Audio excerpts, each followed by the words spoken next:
Bienvenue dans le podcast à contre-courant, le podcast des mères audacieuses, le rendez-vous inspirant qui met en lumière des femmes et des hommes qui ont choisi de redéfinir leur trajectoire, de créer leur propre voie et de conquérir leur indépendance. Je suis votre hôte, Nathalie Grimaud-Morvillier, et je suis honorée de vous accompagner dans ce voyage extraordinaire. Après plus de 15 ans en tant que salariée dans le domaine du marketing digital et après 4 discriminations à la maternité, j'ai décidé de prendre mon indépendance pour mieux profiter de mes enfants sans renoncer à ma carrière professionnelle. Avec la tribu digitale, j'aide désormais les parents à en faire de même. Dans ce podcast, à chaque épisode, nous vous présenterons des histoires captivantes de mères audacieuses, de pères engagés, mais surtout de parents déterminés qui ont trouvé le courage de se réinventer pour mieux concilier leur vie personnelle et professionnelle. Qu'il s'agisse de maman, de papa ou de famille, notre podcast est un espace où chacun peut trouver une source d'inspiration, de conseils et de perspectives pour embrasser un avenir empreint de flexibilité, d'épanouissement et de conciliation ainsi que de succès. Si vous êtes à la recherche de nouvelles manières de penser et ou de travailler ou encore d'astuces, c'est le podcast qu'il vous faut. Prenez dès à présent votre boisson préférée et c'est parti. Retrouvons-nous dans le nouvel épisode du jour. Bonjour à toutes et à tous. Il y a 15 jours, je vous racontais ma vie de maman salariée et les discriminations à la maternité que j'ai subies à chaque annonce de grossesse ou à chaque retour de congé maternité. Mais ne vous y trompez pas, cette expérience n'est pas seulement la mienne. Elle est le reflet de nombreuses expériences partagées par des mamans du monde entier qui se sont battues pour leurs droits.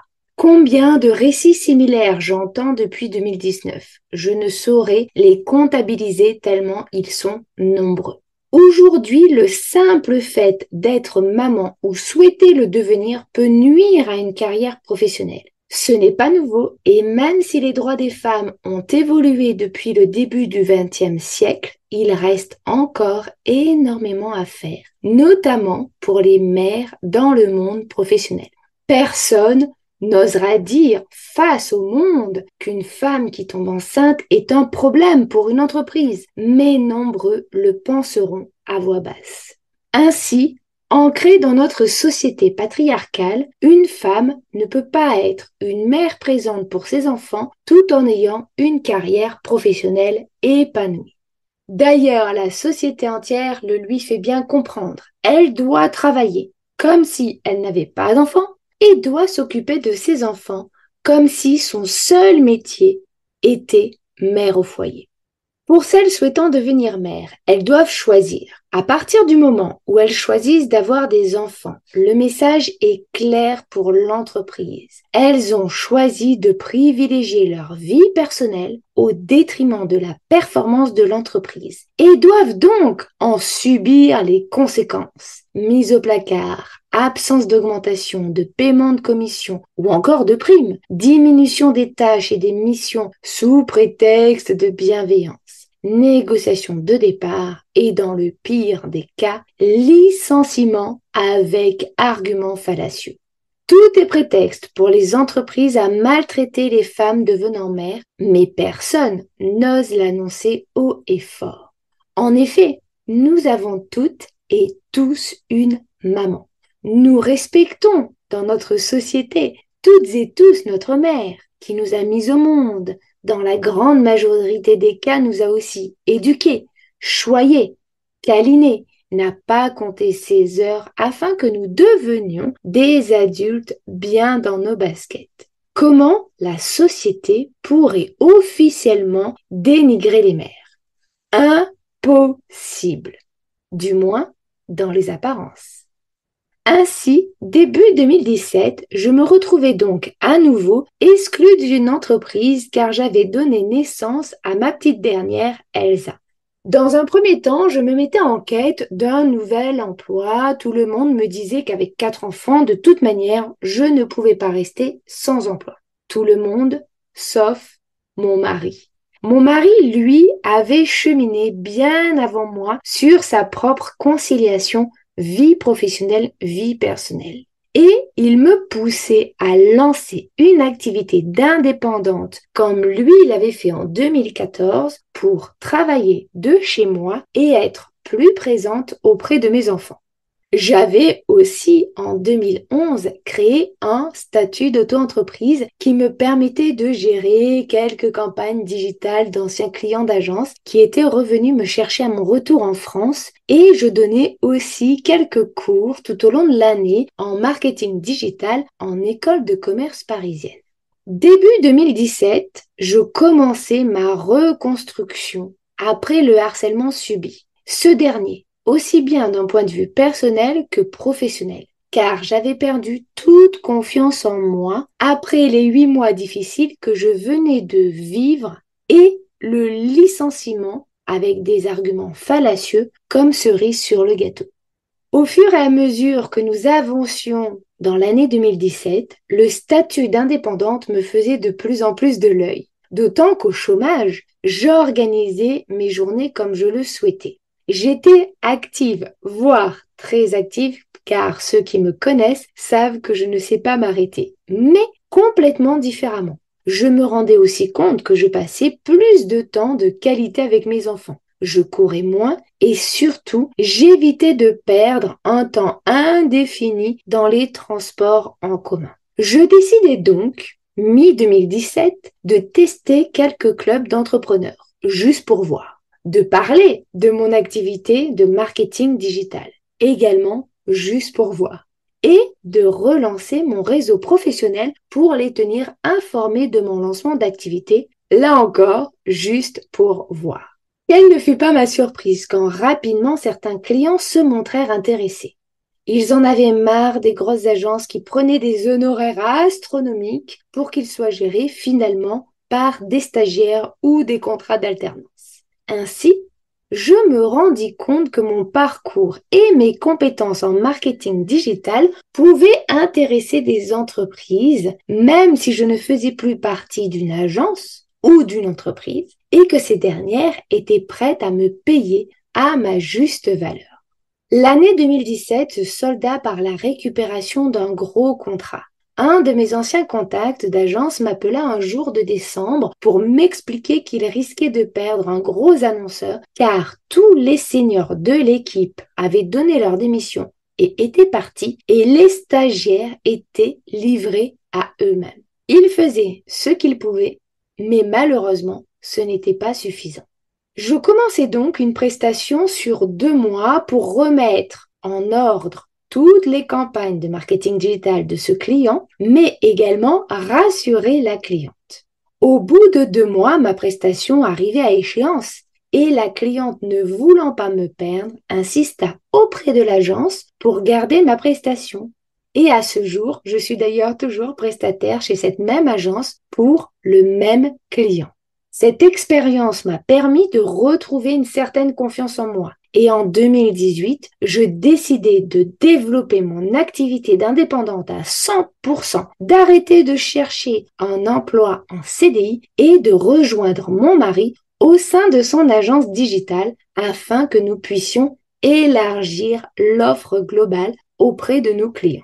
Cette même année me confirma également qu'il était possible de travailler de chez soi, de travailler différemment, de travailler à des horaires peu communs, tout en étant présente quotidiennement pour ma famille nombreuse. Et c'est ainsi qu'en 2019, continuant à cheminer, je décidai de lancer la société Être Maman est un plus, avec, dans un premier temps, la marque Maman Digital, puis ensuite la marque La Tribu Digitale, afin d'aider les mères, mais également les parents et les pères à trouver eux aussi cette conciliation vie professionnelle, vie personnelle en travaillant différemment grâce au secteur du marketing digital. Si j'avais réussi à me lancer en tant qu'indépendante, moi, fille d'un militaire et d'une maman travaillant dans l'administration française, si j'arrivais à vivre confortablement de mon activité d'indépendante, à peine quelques mois après avoir pris la décision de me lancer à 100%. si j'avais réussi à trouver des clients, puis à les garder, si j'avais également réussi à créer un réseau de connaissances dans une région dans laquelle nous étions nouveaux et que nous découvrions, et si j'arrivais aussi et surtout à passer plus de temps de qualité avec mes enfants, à prendre le goûter tous les soirs avec eux, à les aider pour leurs devoirs, à jouer parfois, ou encore à leur lire une histoire ou leur imprimer un dessin quand ils le souhaitaient, finalement, tous les parents qui voulaient suivre ce chemin en étaient capables eux aussi, avec bien sûr un accompagnement de qualité et le développement de compétences spécifiques à ce secteur d'activité si particulier, le marketing digital. Grâce à cette solution qui existe maintenant depuis septembre 2019, il est possible de rebondir suite à une déception professionnelle ou tout simplement suite à une envie de ne pas faire comme tout le monde ou comme la société nous l'impose. Plusieurs années après, je suis fière et ravie du chemin parcouru. Celles et ceux qui me connaissent savent que ce dernier n'a pas toujours été rose, n'a pas toujours été facile, que j'ai failli abandonner plus d'une fois. Bien sûr, il y a eu des moments extraordinaires. Aider des milliers de femmes à sortir de la discrimination à la maternité, à croire de nouveau en elles, à se dire que oui, c'est possible, que oui, elles sont capables est extrêmement gratifiant. Et je suis particulièrement honorée que toutes ces femmes m'aient fait confiance. Aider quelques papas également pour qu'ils puissent eux aussi profiter quotidiennement de leurs enfants est un réel plaisir car je vois ainsi la société avancer. Certes, doucement, mais vers une meilleure équité entre les hommes et les femmes. Mais il y a eu également des moments extrêmement difficiles à surmonter, à dépasser. J'ai moi aussi connu les difficultés, le manque de motivation, l'envie d'envoyer tout balader, la trahison, les obsédés de l'argent, l'administration française et ses aberrations, ou encore les personnes faussement honnêtes, pire encore, les escrocs. Ce qui fait justement notre force à chacune et à chacun, c'est avant tout notre capacité à nous adapter et à rebondir, notre capacité d'action. Aucune situation, même la plus pourrie, n'est définitive. Vous aussi d'ailleurs, de l'autre côté, il vous arrive certainement de traverser des orages, des déluges, des ouragans. Mais ne perdez jamais cette lumière au fond de vous, afin de vous relever chaque fois, de trouver des solutions, même si ce n'est pas parfait, pour enfin dépasser les moments critiques et retourner vers le beau temps. Ne soyez pas fataliste. Il existe des a priori et des idées reçues. Peut-être même que vous devrez les combattre au plus près de votre quotidien. Mais aujourd'hui, au XXIe siècle, oui, il est possible de s'occuper de ses enfants tout en ayant une carrière épanouie. J'en suis d'ailleurs la preuve vivante, mais également les milliers de mères et les quelques papas que j'ai accompagnés ou que j'accompagnerai très prochainement.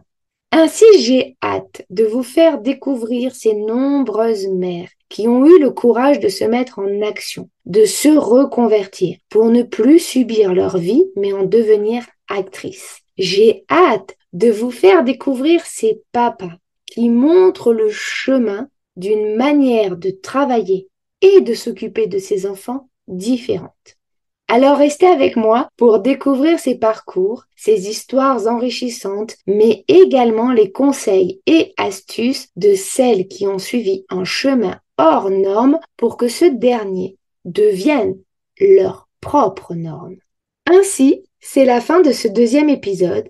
J'espère que mon histoire vous inspirera et vous donnera la force de poursuivre votre propre combat contre la discrimination, votre propre envie de conciliation, quelle que soit la forme que cela prenne. Faites-vous confiance, vous seul savez ce que vous voulez comme vie et vous seul avez l'énergie suffisante pour y arriver. Si vous avez aimé cet épisode, n'hésitez pas à me laisser 5 étoiles sur votre plateforme préférée et pourquoi pas un commentaire pour m'encourager. J'en prendrai connaissance et je vous répondrai avec grand plaisir. Mais également, cela permettra à d'autres personnes de découvrir et d'écouter ce podcast. Je vous souhaite à chacune et à chacun une très belle journée, après-midi, soirée, et je vous retrouve dans 15 jours pour un nouvel épisode dans lequel vous découvrirez la personne qui me soutient le plus au monde. À très vite!